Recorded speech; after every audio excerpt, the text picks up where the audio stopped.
All right, so thanks for joining us. We are going to reveal all the stuff because Scapers is still down. And this will be fun, supposedly. So I was suckered into doing this, and I suckered Mike into doing this as well. Um, let me. So we're gonna reveal maps. Then we're gonna reveal events. We'll end with the draft pools himself for the Sunday, and I'll explain a little bit about what's going on with regards to the whole schedule, how it's gonna work. We even have round times all set. We have meal times all set. Everything is pretty much completely set at this point, which is great. Prize information is going to have to come a little later, other than you can expect trophies for the three championships and the world championship. Of course, you can expect dice and order markers. If you win a side event, you'll get dice. If you get second, you'll get order markers, or vice versa, depending. The top two players always just work it out as to who gets what. First place gets first pick. Probably going to prize top four of the three big championships. Probably going to prize the two winning Hydra teams as well. Or, sorry, not the two winning Hydra teams, but the top two Hydra teams. First off, we have a slight change in glyphs this year. Not significant, but not insignificant. So three of the glyphs are exactly the same. We're using Wannock still. It's a great glyph. We're using Initiative +8. Again, great glyph. We are using Move +2 as well. Also, one slight change is that the glyphs are all preset on maps, so you're not going to show up at a map and have like Wannock and Loden and have half the map get used and the other half not get used. So, yes, and Ryan's correct that we are going to have alt art cards. We're going to have a prize wall as well. We're going to have all sorts of things. So, yeah, there are going to be lots of prizes. So, glyphs, again, Wannock, Initiative, Move, three other glyphs as well. We're using Loden, but Loden now is D20 +2. So that should make some D20 armies a little happy. It should hopefully see that it sees some more play. I had a game recently at a tournament of spiders versus dividers, and it was really interesting having D20 +2 and made it a glyph that was worth going for. So we're using Loden, but again, it's going to be +2 to your D20 rolls instead of just +1. The second change is Unique Attack. Unique Attack is very polarizing in matchups where, for example, Airborne Elite or Mara Warriors or Krav or Hydra, right? They get it, and they're getting +3, +4 dice a turn.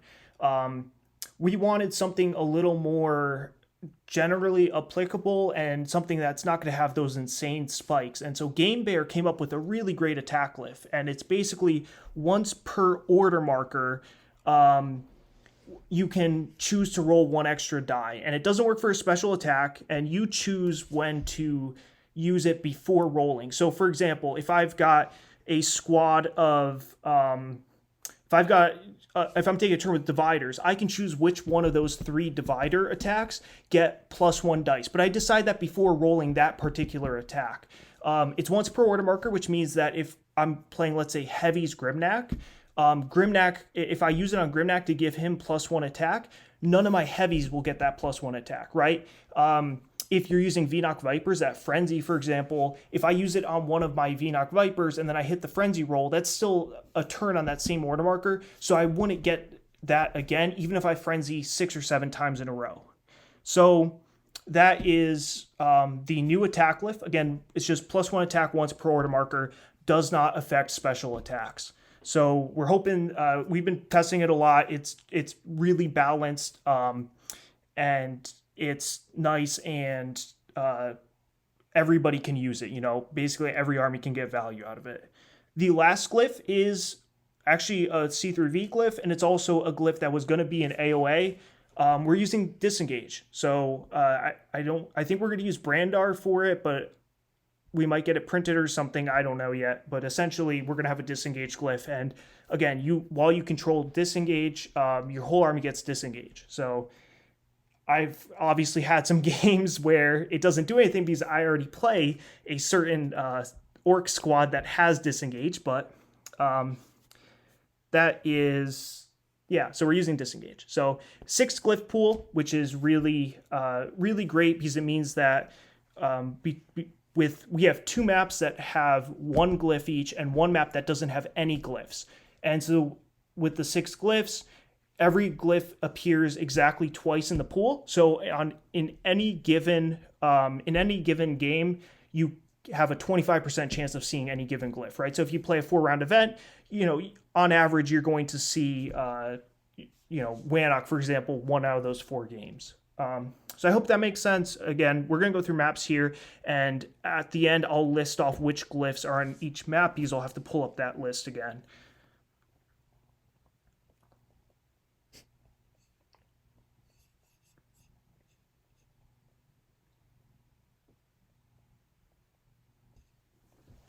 Oh, actually, I found it now, so we're good. All right, so maps. The first map, and this is the one that Tommy, Mega Silver, has been bugging me to announce for a while, and it's already up, so I guess it's already spoiled. This is Nightfall by Typhoon. So it's one of the maps from, and I guess before we move on, we're using exactly 4 copies of each map in the map pool. There are 8 maps in the pool, and we are using 4 copies of each. So exactly that. Map with no glyphs. My guess, Dark Fulcrum. Guess you'll have to see Sunday of Escape. Yeah, Disengage is a great glyph, and it can be very powerful. It's a very good glyph. So the first one, again, Nightfall by Typhoon. It uses 2 Marvel sets, so it's the only Marvel map in the pool. I know there are others that look good. I've played others that are good, but there can only be one in the pool, unfortunately. So it's a very good map. We're going to be using Load-In, the new Load-In, again, D20+2, and we're going to be using the new attack glyph on it as well. The second map,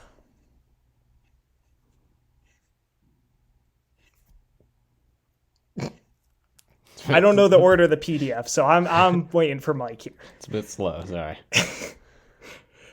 It's the only Wargrounds Escape map. The only fully Wargrounds Escape map, and I'll explain that after, I guess. But this is Origin.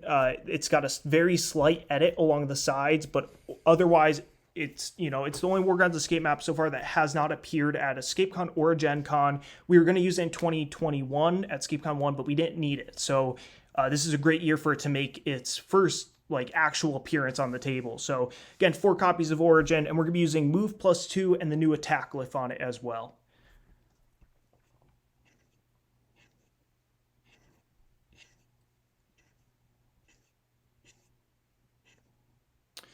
Next up, we got Ascension, which I know has seen some play online. This is a slightly edited version. Flash basically just pulled in the glyphs and redid just that little bit of outside area. It's a very good 1 Master Set, 1 Tundra map. So we're using Ascension, and we are using Initiative and Disengage. And also, shout out to Flash19. He's actually 3D printing us 4 more copies of the Tundra set, which is what is allowing us to use both Ascension and another map we're going to, we'll get to in a little bit. But before, that's why Ascension hadn't appeared, is we only had the 4 sets. So now we have 8, which is just phenomenal. So, next up is the one that Sir Hero Escape actually called. We're using Dark Fulcrum by Game Bear. I said also a minute ago with regards to Origin, it's the only fully Wargrounds Escape map. Dark Fulcrum is obviously a remix of Fulcrum by Dignan, which is a classic BOV and Wargrounds Escape map. So this one, no glyphs on it. Sam, how many Ascension? There's 4 of every map. So, and on Ascension, I'm not sure if I mentioned glyphs, but Ascension was Initiative and Disengage. So, in case I missed that.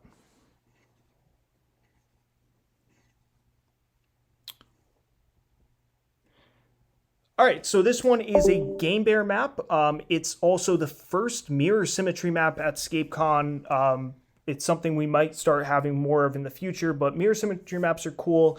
This is a very old map by Game Bear, actually from 2000, probably 9 or something. He would know. It's from actually an old Gen Con contest. So I worked with him to update it some, just tweaking some stuff, removing some choke points that were problematic, making the 7 hexers a lot less powerful. In the original version, they were just too strong. So we made some tweaks.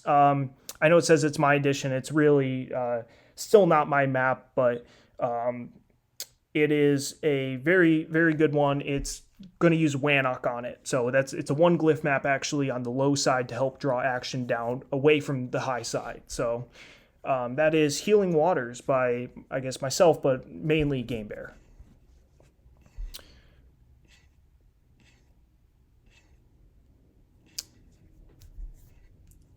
And so now we get to the first of two map makers that have never had a map appear. I always try to shoot for one new map maker in a year. It's just very tough given terrain set restrictions. You only have so many of sets, and you can only get so many map makers in a given pool. So this is the first by Big a Bullfrog. He had never had one at ScapeCon before or Gen Con, and this is a very good one. This is August 2nd. It's a swarm with road and lava. So it's the only lava map in the pool. But it's a good one. So we're using Disengage and Load In on it.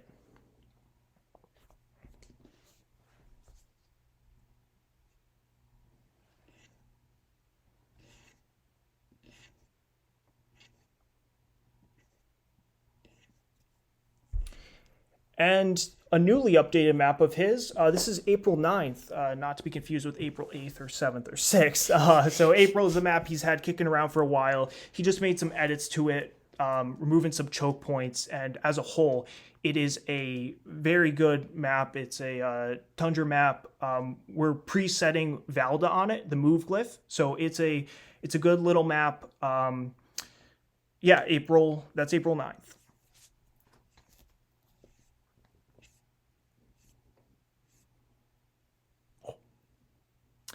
And the last map, again, it's a map I've tweaked a little bit. This is a map by Shurig, who also hadn't had a map appear at ScapeCon. This is a very unassuming map. I built it just with the intention of tweaking it some, just evening out some things, and it had too much of a push to the left. So I just rebalanced it a little bit, and then ended up playing some games. And the more I played it, I've played probably close to 10 games on it at this point, and just my appreciation of it has just absolutely grown. He did such a good job building what looks like at first a highways and dieways clone, but it's really different with those two sides being the highest heights. The development out of the start zones is different. I won't go on as to why I think he did such a good job with this map, but I was very impressed. This is Hydra by Shurig, and the glyphs on it are going to be Wannock and Initiative. So that is the full map pool. Dark Fulcrum, April 9th, Healing Waters, Hydra, August 2nd, Ascension, Origin, and Nightfall. So moving on to, I guess, events. Going to talk schedule, and then we're going to get into the actual formats. So here, Escape, how new is this map? It is definitely new. It's probably, I don't remember. I don't know when Shurig posted it. It's been a while since Shurig posted it. Unfortunately, his original post doesn't have any images. That is absolutely a shame because I think he has some good maps. But you can't see any of it when you're browsing it. It's all just links. I think this one has been around a while, but my version, it's one of my newest batch of 3 or 4 that I haven't posted yet.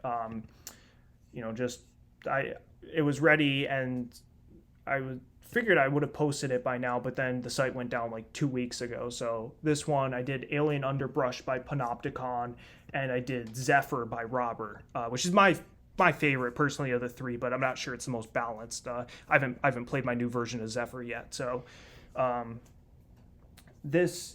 it's older map, but just not posted yet for the new version. So we're going to get into the schedule now. ScapeCon 3. Yeah, Shurig is an OG. And again, like obviously good map makers didn't get their maps in the pool this year. It's just tough. There's only so many maps we can get in. We got in, I guess, let's see, Game Bear, Typhoon, Shurig, Biga, Flash, is that it, or was there one more? I can't remember if it was a 5 or a 6 map maker pool this year. I haven't done up a post yet. Let's see, Game Bear, Vega, Flash. I guess it's 5, but yeah. So we got in 5 different map makers, which is nice. The last 2 made Origin. Flash. All right, so schedule. Can you pull it up? It's up. You want me to read that? Well, okay, I'll put it up on my computer. I need to see tiny. what they're seeing. That is absolutely tiny. Well, makes it easier if I know what they're seeing so that they're seeing what you're talking about. Okay.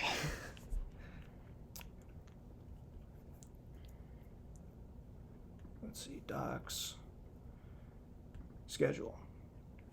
All right, so we're just going to run down the schedule. So again, the overall structure, it's a 5 championship structure, I guess, if you want to call it. Really, there's the team tournament on Wednesday, which starts at 4 p.m.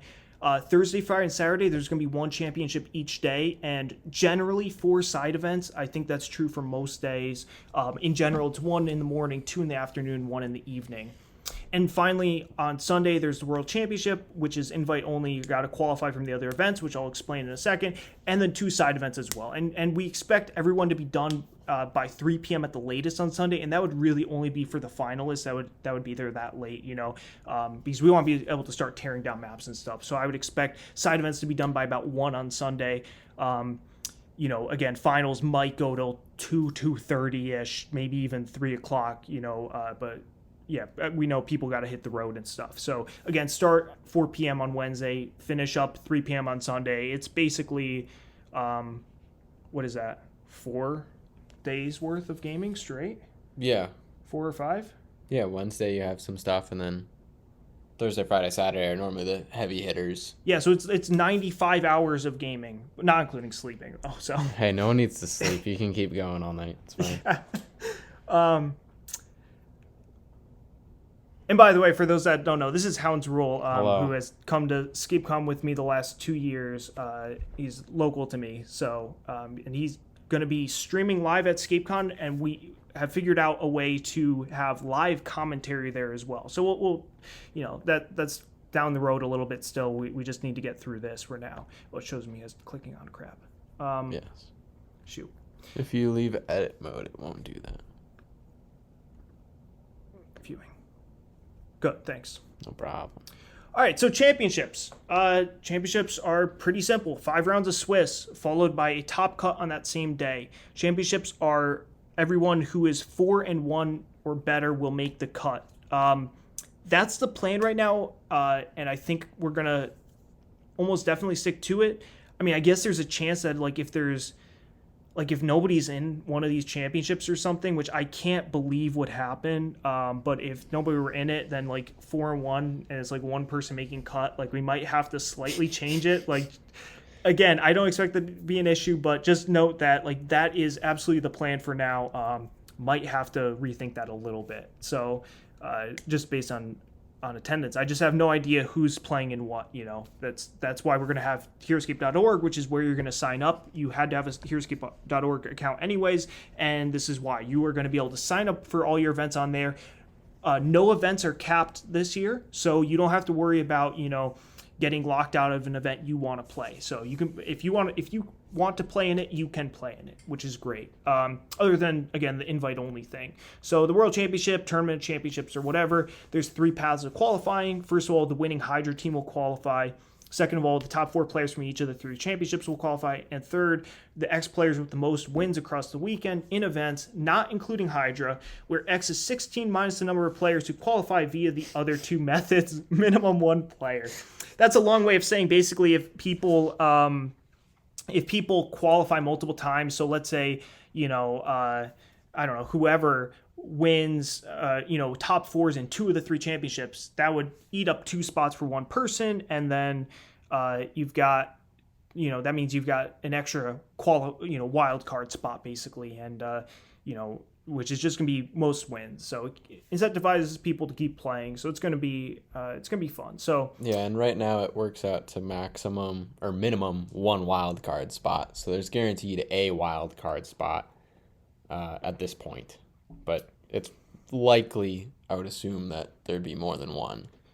yeah, more likely than not. Yes, Brianna, I'm trying to be precise here. So I want everybody to understand exactly what's going on. So the World Championship, it's 16 players, 4 rounds, single elimination, 5. Right now I have 5 minutes for drafting each round. It might be more like, I don't want to say what it is. Maybe it's like 6 or 8 or something. We're going to have chess clocks there, which is great. So you and your opponent are going to use chess clocks just to make sure, just for the drafting part, not for the gameplay, just for the drafting to make sure we keep on schedule, because again, we don't want people stuck there all day on Sunday. Finals, we're planning to allow 75 minutes for. Realistically, if we have the time, we might allow 90. Again, the kind of our hard cutoff is that 3 o'clock time. We want to make sure everyone's out there. We want to make sure all the terrain is torn down and such. Drafting, we're going to talk first top 16, top 8, top 4, because these rounds are all the same for the most part. So basically, you dice off. The high roll drafts first. There's no choosing. It's just whoever rolls higher will draft first. You draft in a 1, 2, 2, 2, 2, etc. pattern. Each copy of a common card is a separate pick. Armies are not placed until all units have been drafted. Once you're out of points, you may not draft any more cards, but you may continue to draft up to the point limit, even if the extra cards would put you over the figure limit. Basically, you draft up to the point limit, and then afterwards, if you have to sit figures, you can sit figures. Not a big deal. Draft pools, players will be placed in a bracket, maybe. Basically, there are 3 different draft pools. Jandar, Utkar, and Scouts. You'll see why they're referred to in that manner. But basically, half of the top 16 will use Jandar. The other half will end up using Utkar pool, right? So your game will either randomly be Jandar or Utkar. Top 8, it just flips. So the people that played in the Jandar pools, those winners, so there'd be 4 of those winners, right? And they'd get paired up and use the Utkar pool. And vice versa. So if you play Jandar in top 16, you'll play with Utkar in the top 8. Top 4, both games will use the Scouts pool. Finals, the finals is going to be a dice off. The high roll is player A. Player A will strike one of the 3 draft pools. They choose one of the 3 draft pools and they ban it. Player B then strikes one of the remaining 2 draft pools. So that leaves 1 draft pool of those 3. And then finally, player A will draft first from the remaining pool. That is the overarching structure of the weekend. I guess schedule. Schedule and then events. So schedule, we'll post this stuff on Hero Escapers after, but basically for meals, breakfast 7:30 to 8:30, lunch is 1 to 1:40, and dinner is 6 to 7. As anyone who's attended in the past can attest, the times are perhaps a little flexible and a little, they might get shifted just a little bit depending on what's going on. But we're going to try to keep things on time. We've got some very good GMs helping out this year, especially in Ken and Brianna, who are going to help keep everyone on track. So championships, Swiss is 60-minute rounds. The rounds are 8:45 to 9:45, 9:50 to 10:50, etc. Basically, the takeaway, championship ends, the Swiss ends at 2:45. Top cut is 75-minute rounds with 90-minute finals. Essentially, there's 2 rounds and then dinner, and then 1 or 2 more rounds, depending on how many people made the cut. Side event round times, morning is 9 to 1, then there's lunch, and then you've got finals for that side event. If necessary, depending if there's more than 16 people, I think you need the extra... Right, I think it's 6 after 16. You need the extra round there. Afternoon side events are 3 to 6. Then there's dinner, and then there's either 7 to 8 or 8 to 9 then for finals for that event if necessary. And then there's an evening event as well from 7 to 11. The big takeaway is this: if you play in the championship and you don't make a cut, you're going to be able to immediately jump into that afternoon side event. It ends beforehand, so you're going to be able to jump into there. If you play in the afternoon. If you play in the morning side event, you can also play in the afternoon side event. No issues. And if you play in the afternoon side event or cut, and as long as you're not, let's say you play in the afternoon one and you start out, let's say, you don't do so hot, or even if you go 2-1, you decide to drop, you can end up playing the evening event. So really, there's a lot of flexibility here. We tried our best to make these times work so that you can hopefully play still 2 events in a day, if not 3. It's very, very possible you can play 3 events in a day. It's just going to be the people that, look, if you make finals of a championship, you might end up going all day in that one event. But if you win, you get a nice trophy. So, and either way, you'll qualify for Worlds. So who doesn't want to do that? I guess let's go to the events. As long as nobody has any questions, hopefully everything's been pretty clear so far. And again, all of this will be posted on Heroescapers once it goes back up. So I can put this whole thing as a video on YouTube too, if that absolutely makes it easier for everybody. Yep. Events, championship formats. These were already spoiled over on Tales of Valhalla's stream, so we won't go through the championship format super in depth, but essentially there's 3-headed Hydra, which is a team event, 480 points, Delta points, 18 figures. No figures may be used in more than one army, so you show up with a team of 3, 4 rounds, 70-minute rounds. I think we're still doing 70-minute rounds. I might be lying. We might have to change that. I forget how the timing works. Basically, teams of 3. You play 3 1v1 games simultaneously, and the team that wins 2 out of 3 games gets the win for that round. It doesn't matter about like your own record in Hydra at all. It won't count towards your record towards the weekend. I don't think we're gonna do Hydra even through Heroescape.org, for example. We're just gonna do that via note cards or something. So it's completely separate. So you don't have to worry about it. Pairing process, for those who've been there, it's the same as always. 2 teams will be assigned 3 maps to play on. You dice off to see who's team A or team B. Team A chooses 1 player from team B that cannot play 1 person from team A, right? They basically, team A bans 1 matchup. They say, you two don't play against each other. Following that 1 constraint, team B then chooses all 3 matchups. So like if I ban myself from playing like William, then maybe team B, the Ashes, would say, okay, Mike, you have to play against Matthew or whatever, right? They choose all 3 pairings based on that. Then finally, Team A, my team who did that initial strike, would choose which map each matchup will be played on, right? So pretty, it's pretty simple once you actually start doing it. Thursday, Delta rule of 12, 510 points, Delta, 18 figures. Rule of 12, you can't field more than 12 of any given figure. Pretty self-explanatory. Reverse the whip on Friday. Rounds 2 and 4. Went too far. There we go. You're there. Rounds 2 and 4 are reverse the whip. So that means you're going to play rounds 1, 3, and 5 with your own army, 2 and 4 against.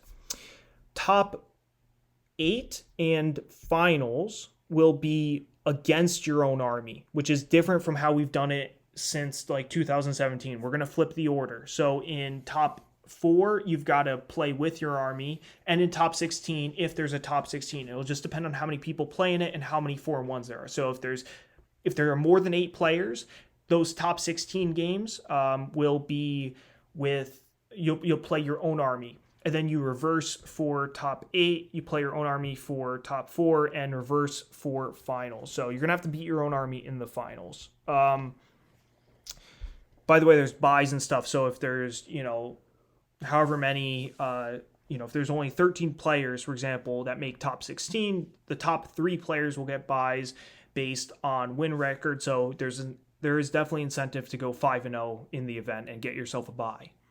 Same with all the championships. If there's ties for 4-1s, how would you do a bye in that case? That's a great question. Thank you. The answer from the past has been random.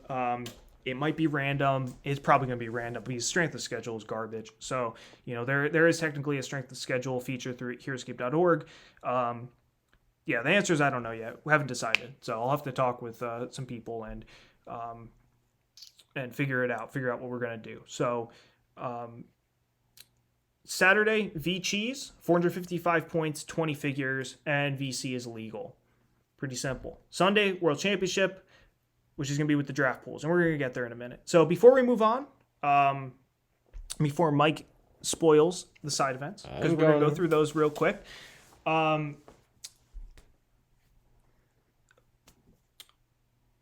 Shoot, what was I going to say? Oh, people that worked on events. So just like quick shout out to the people that have been really helpful and I've been working with on a lot of this stuff. For the overall structure, it's been really the Maryland crew.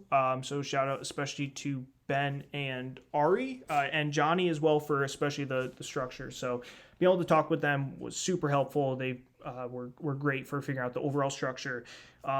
Shout out to them as well for help on side events. Shout out to Ken for help on the draft pools, especially Maryland crew also for draft pool. And then shout out to the Ashes for helping out with the side events as well, especially getting it all finalized, making sure all the placements and stuff make sense and etc. So now we're on to the side events. And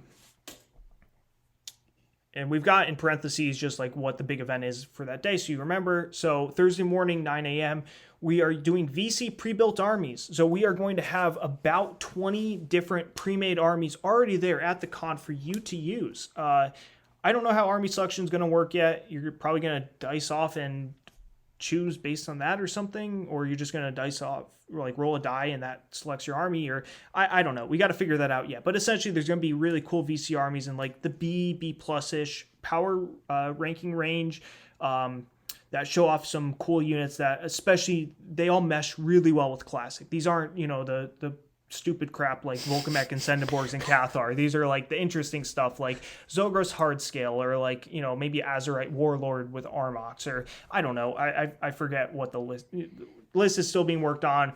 The list will be posted and you'll know ahead of time, but it's going to be a really fun, more laid back event, especially if you haven't played with VC before. This is just a great format to do it in. So again, you're not gonna have to face Cathar or, Poehan. So next up, Thursday afternoon at 3 p.m. So there are two side events here. The first one, people may have heard about something that happened probably 9 months ago at this point. Yeah, it was a while ago. So a bunch of units were spoiled and were potentially going to release, but then they kind of didn't release. Something about $2 million, but I don't remember exactly what. So people want money for projects nowadays, and it's kind of weird. They want excessive money for projects, but that's neither here nor there. We are going to allow the Age of Annihilation units. The official ones, or they're not official, I get it, but the ones that are like that were fully spoiled. The books are on HeroScape. I will link those, obviously. So, oh, that's probably for the VC one. Is it one army for the whole event, or do you switch every round? Yeah, Ryan, that's a great question, and I'm definitely open to suggestions as to what people want to do with regards to that. I'm pretty like if people want to switch armies or if people want to play the same armies, like I am completely open. The goal is to make it easy for people to jump in and start playing. And, if side events have plenty of time. So I am, if people want to switch armies or if they're really enjoying an army, want to play it for a second time in that, in that tournament, I'm really flexible as to that. So we haven't done something like this before. So anyways, Age of Annihilation, you have to use at least one AOA army card. Can't just roll up with the cheese. Please use reasonable proxies. Everybody playing it basically has to come to an agreement that, yeah, we're going to use stuff and make it work. So it is a restricted list as well to hopefully, lower the power level just a little bit. So your army can only contain one unit from the following list. You may include multiple copies of the same common or uncommon figure from the list, right? So if you choose Fourth Mass, you can include multiple copies. The list is here. I'm not going to go through the whole thing right now. You can see it on your screen, and as Mike scrolls down a little bit onto the next page, you'll see the rest of the list. So all of this will be on HeroScape, HeroScapers, and then also on heroescape.org. It'll be on the event page, so you'll be able to easily army build, given this constraint. So after that, or same time as well, is Age of What Could Have Been. True. We've got VC Bring 2, the Strike 1 variant. So essentially bring 2 armies, 440 points, 18 figures.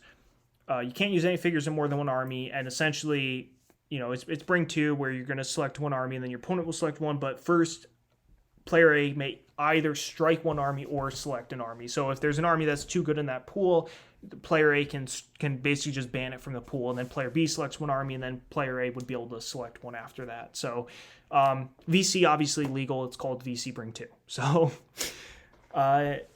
Thursday evening, we have 2 events, really only one event, one like formal tournament, and that is 4x4 Delta, which is just a fun event. And we're doing like a lower points version of it. So you bring 4 armies.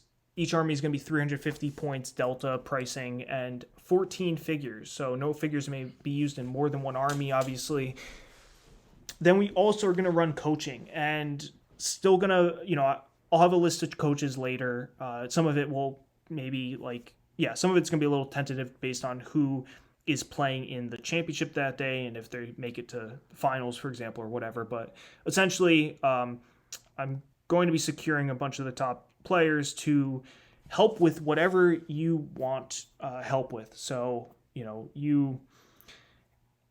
you need help with more cheese style armies and you need help developing and figuring out how the heck do I beat 4th mass every time with heavy gruts, like let's talk, we'll work on that. Or if you want to work on complex splash armies, or, if you want to work on whatever, really, we can work on it. So ideally there's going to be some more structure to this than just me saying that, but it's obviously a little experimental, but we're gonna make it work, and it's gonna be hopefully a very helpful event for people, and maybe sets them up to do well throughout the rest of the weekend. So Friday, this is alongside Reverse the Whip. This was requested from the previous year.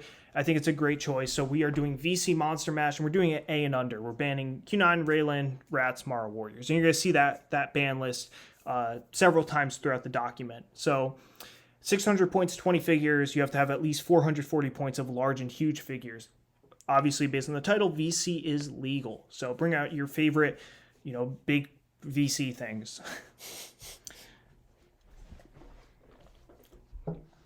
Friday afternoon, got 2. We've got Delta Rainbow Wars, so 520 points Delta. Would you like people? Yeah, absolutely, Brianna. What if people know ahead of time? That would actually be really helpful, because then we can go in with more of a plan if people contact us. I'll probably set up like a Google form or something like that, and then be able to collect all the responses in one place. So yeah, it's hard to structure a coaching session if you don't know what people don't know. True. Correct. So Delta Rainbow Wars, 520 points, Delta pricing, 18 figures. Your army must contain a minimum of 55 points, Delta points, obviously, from at least 5 different generals. So gotta bring in some different stuff. So we'll see how that goes. It should be pretty interesting. And then VC Quad Pod. Bring 4 pods. Each pod is going to be 180 to 210 points with 10 figures. You can't use more than 1 figure per pod. No, sorry, that's completely wrong. You can't use you can't overlap any figures. Okay. Before the game, 2 players roll the d20. High roll chooses to be player A or player B. A selects 1 of the 8 pods to play. B selects 2 of the remaining, and then A selects 1 of the remaining 5. So you just go back and forth, draft 1, 2, 1, and you've got your armies, and you play. Friday evening. Here we've got Assassin's Creed Heat of the Battle, restricted. I know that sounds like a lot, but essentially you can only have 1 of Q9, Raylan, Rats, or Mara Warriors in your army. 490 points and 20 figures. So your army must include at least 3 unique heroes to be designated as potential targets.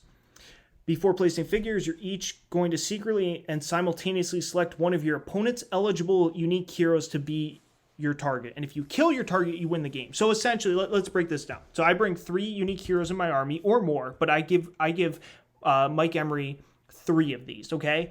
And he gives me 3 of his.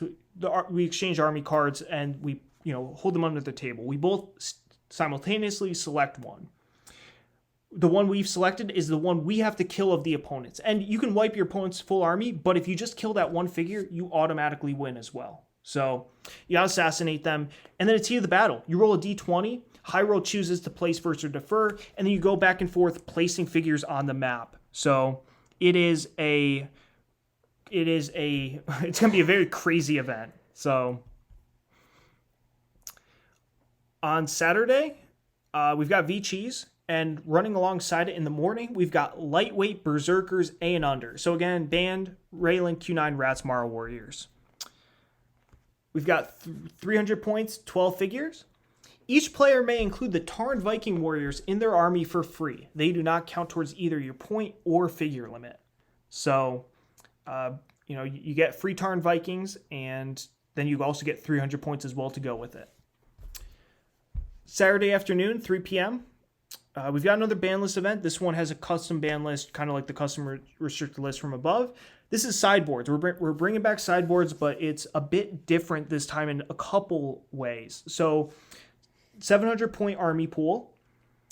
There's a ban list, so you can't include anything from the ban list. I won't go through the whole thing again. Mike will scroll through slowly so you can go back and see what it was. But before each game, the TO will roll a d10, and each player will reveal their army pool to their opponent. Each player then secretly and simultaneously builds a 370 plus X point 18-figure army from their own army pool, where X is 10 times the d10 result. So essentially, TO rolls a d10, let's say it rolls a 5. You would get 370 plus 50, so you would get 420 points that round. 420 points, and you're always going to have 18 figures you can use. So this means that you cannot do what you've been able to do in the past, where ahead of time what your army builds are. You can kind of do that a little bit. You can know kind of like, okay, if I'm at this threshold, I'll get this stuff. But if you're building this pool to be flexible into different matchups and stuff, you're going to have anywhere from 380 to 470 points. So it's going to be shifting every round. It's a really fun, really cool event. So it was the natural step forward for sideboards. Did I steal the shifting point totals from a different game system? Absolutely, just like usual. So, but it makes it a lot better. So I'm looking forward to that one. Also on Saturday afternoon, we've got Marvel Mastermind Delta. Now, we ran the Marvel Mastermind last year. I don't remember what we called it. So Mike's scrolling through, so you can, scribble this stuff down. Again, it will all be posted. Marvel Mastermind Delta, 430 points, which is Delta pricing, 9 figures.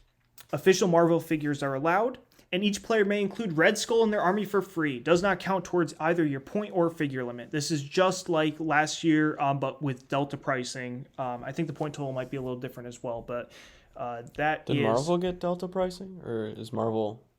I think a couple of them did get Delta priced. Yeah, I think a couple of them got repriced. So nice. I couldn't tell you which ones those are, though. So probably like the really dumb ones, like Cap and Thanos. The better ones. Yeah. Cool. All right, Saturday evening, 4x4 Kill Your Swill. This is essentially 4x4 worst armies. So you are going to bring 4 different armies. Each army is going to be 450 points minimum and 12 figures minimum.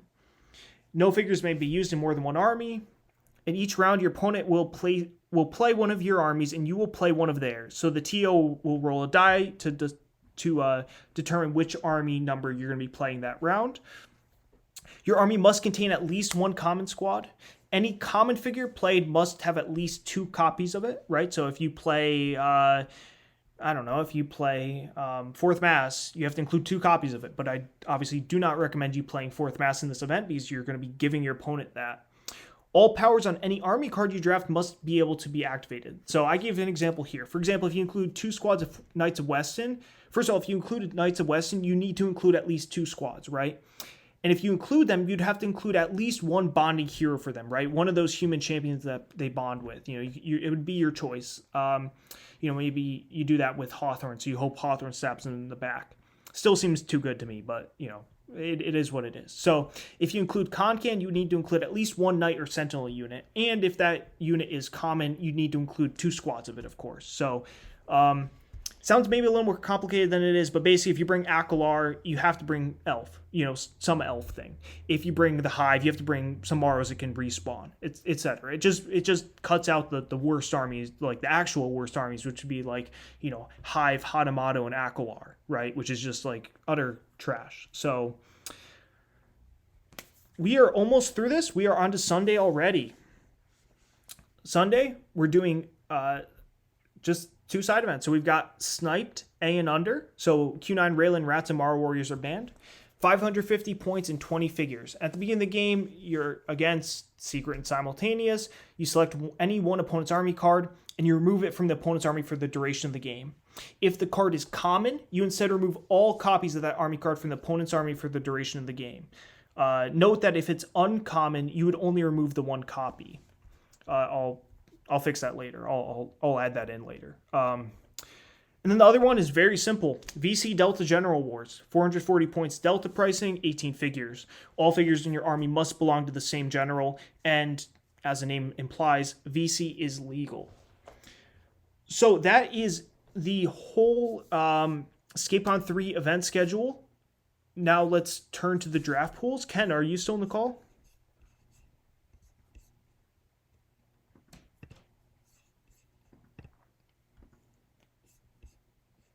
Yeah, Ken he's is muted. Yeah. Oh, I'm here, man. I was muted. It took me like a half hour to figure out how I did that. no problem. Good morning. Good morning. It's a wonderful morning, Mike. It is a wonderful morning. So I don't know. Do you want to go through the draft pools? Oh, That way I don't have to talk. video buffer. Oh, the video's buffering. I mean, you were getting kind of There we go. you were getting kind of boring there, but yeah. Jeez, I agree, but you can only do so much with this. So everybody else bailed on me. Oh yeah, that's fine. It's fine. I could. Also, I was like your last choice. Thanks, Mike. It's like high school all over again. Anyway. Hold on 1 second. 1 second. Dysol, what was the General Wars and VC Delta General Wars was 440 points and 18 figures. How can people verify their builds are valid? Heroescape.org has a tournament builder, and essentially that's going to help you kind of mostly. I think she means about like the crappy army one. How does she know that like she didn't screw something? I think that's my guess what she's thinking about. Oh, gotcha. Yeah, you can pre-submit it. Yeah, you can pre-submit it. We'll have to figure that out. That's a good point. When that event's late, right? Yeah, it's a night event. No, like late in the it's Saturday. Saturday. So I mean, if you've thought about your event, maybe you can like bring it to somebody early, like on Thursday or Friday, and that will give you time to like readjust it if you've not gotten it to fit. Yeah, and if it doesn't go well, just blame the Maryland crew. So it's an easy way to do it, honestly. I'm just kidding. So yeah, Ken, let's go through the pools. All right. So we got 3 pools for the draft, and I'll say these slow because I know Dysol's typing them as I talk. So the first one is the first pool is the Jandar pool. It's 470 points with 16 figures. There's 2 squads of 4th Mass. There's 2 squads of Knights of Weston. There's 2 squads of Sentinels of Jandar. There's 2 squads of Phantom Knights. There's 2 squads of Mezzodemons. Alistair McDurk, Finn, Thorgrim, Elgrim, Conkin, Drake Rise of the Valkyrie, Sam Brown, Sir Dupuiwa, Karn, Viking Warriors, Agent Skahen, Otanashi, Kinteligwyn, and Arkmer. Once again, that is the Jandar pool, 470 points, 16 figures, and I am not going to read them all again. Dysol will have to type fast. And Mike will have this posted sooner rather than later. Mike, you want any comments about this, about our testing, or just move on? I mean, conceptually, right? Was it like conceptually? Obviously, it was a Jandar pool, like always, right? That was like the starting point, was building a Jandar pool that worked, and quickly we realized that Gilbert was too good, and that McDirks were not good enough and kind of redundant. So lots of some little different things you can do in the pool, and yeah, I mean, I don't know. What else? Do you want to say anything else about it, or? No, I think there's just a couple small synergies in there and a couple, I don't want to say anti-synergies, but counters in there that we try to work in. So if you draft in a specific way, as long as you don't as long as you don't draft like Konkin with Arkmer and that's it. Like there's a lot of interactions between everything that should work together with enough counters in there with each other. Right? I think it's a really nice pool. So yeah, and this was our first one, and it was kind of the really when we started working on it, and once we finished this one, it was like, okay, it's we had already started rough drafting the others, but this was the one where it's like, okay, yeah, this really works. And then, Mike, are you going to be requesting specific people to bring these pools, or do you want people to volunteer, or how do you want that to work, or you want to sort it out later? I think we already have it covered. Perfect. Yep. Perfect. Okay, and the next one is the Utgar pool. This is 600 points. That's right, 600 points with 14 figures. And I'll start the list. Sam, I hope you're ready. 3 squads of arrows, 2 squads of death chasers, 2 squads of heavies, 2 squads of green scales, 2 squads of axe grinders of the burning forge, 2 swag riders, Darak Ambershard, Ornak, Nirak, Krug, Mimring, Molten Claw, Meeberksa, Ogre Pulverizer, Ogre Warhulk, Mind Flayer Mastermind, yes, the Frost Giant of whatever he is, Brunak, the Feral Troll, Iskra, Marku, Isamu, Guilty McCreech, and Master of the Hunt. That would be the Utgar pool, 600 points, 14 figures. We had a lot of fun with this. It evolved in a lot of different directions. Yeah, I don't know, Mike, if you want to make any more comments on that.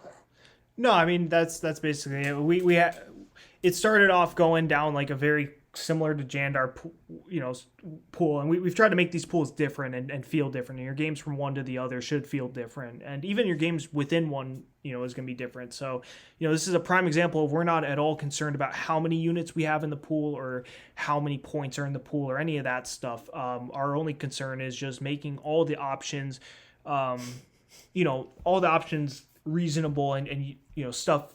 If it's something you would draft in that pool, then it's worth including. So obviously 600 points, 14 figures. This was almost like it's a little bit Monster Mashy. It's not Monster Mash, but it is a little bit Monster Mashy, which does help differentiate from the other two quite a bit. So yeah, and like Mike said, we had to reel this one back in a few times because we started kind of going in some directions that were like, oh, this is like Jandar 2.0, but with Utgar. Yeah, so that was a lot of fun. And then we brought in some stuff that kind of helped. Like we would start playing and be like, oh, this seems kind of powerful. What about if we bring in these units? You think it would work out? And the answer was it did work out. So that was a lot of fun. Yeah, for sure. All right. And the last one is the Scouts pool. All right, Sam, try and keep up with me. 445 points, 16 figures. We've got 3 squads of spiders. I'm not sure were those who suggested those. 3 squads of Death Knights of Valkyrie, 3 squads of Armox, 3 squads of Mohicans, 2 squads of Brutes, 2 squads of Cutters, 3 Dumatef Guards, 2 Air Elementals, 2 Black Wormlings, 2 Red Wormlings, 2 White Wormlings, one blue Wormling for whatever reason, Mittens, or Venoch Warlord, I should say, Brave Arrow, Arrakis, just one Wyvern, Zetacron, Estivara, Johnny Shotgun, Brandis Skyhunter, and everybody's favorite giant fly, Sujoa. And that was 445.16 figures. This was a lot of fun too, just to like say, hey, when we play this, we always pick this first. And we're like, okay, what about bringing this in? And once we brought in the Wyverns, Brandis was kind of fun to bring into that too. So just a lot. I'm not Wyverns, the Wormling, sorry. But yeah, so there's a lot of cool stuff that this one went back and forth with too. But yeah, this is what we ended up on, and it's been quite a bit of fun to play. Any other comments you got there, Mike? No, it is. It's quite a bit different than the other two pools, and that's kind of the goal, right? All three pools feel different, and it's gonna make for a great event on that Sunday. So thanks, especially again to Ken for all his help. The two of us really created these pools and worked them out significantly, and we got extensive testing as well from the Maryland guys, which was very helpful. Thanks also to I know you were testing with Garanex. Yeah, exactly. So thanks to Garanex, and obviously thanks to my dad for helping as well. So that is pretty much it. I guess let's just real quick, we're not going to explain the events again, but I think let's just, this was a ton of information, obviously, right? Let's just take a step back and just go day by day what's happening. So on Wednesday, we've got Three-Headed Hydra, and that's it, right? Thursday, there's Delta Rule of 12 as the championship. In the morning, you can play with the VC pre-built armies we'll have. In the afternoon, you've got the Age of Annihilation event, and you've got VC Bring 2. And at night, you've got 4x4 Delta, and you've got coaching. So that's Thursday right there.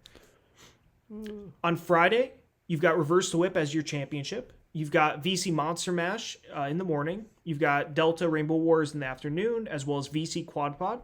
Then you've got Assassin's Creed Heat of the Battle at night. On Saturday, we're running V-Cheese. And then in the morning, we've got lightweight Berserkers, right? Get your Tarn Vikings into the action. In the afternoon, we've got Sideboards, and we've got Marvel Mastermind Delta. And in the evening, we've got 4x4 Worst Armies, Kill Your Swill. And then on Sunday, we've got the World Championship, and then we've got the Sniped and the VC Delta General Wars. So that's ScapeCon 3. It's gonna be a ton of fun. I hope everyone's excited. If anyone has any questions, now's the time. Obviously, also we're gonna be posting all this stuff online as well. As soon as Hero Escapers is live. So I think we went through the maps, we went through the glyphs, we went through events. I think that's it.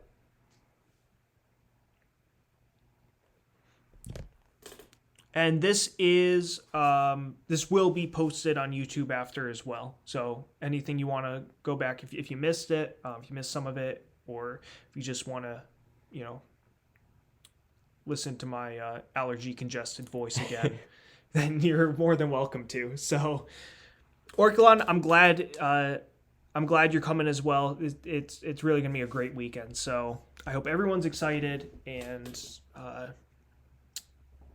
I've posted everything on the Hero Escapers Discord until then. Oh, great. Thank you, Sam. That's great. So, unless there's any questions, I guess we'll stick around for just a minute, and then we will bounce. So, Ken, anything else?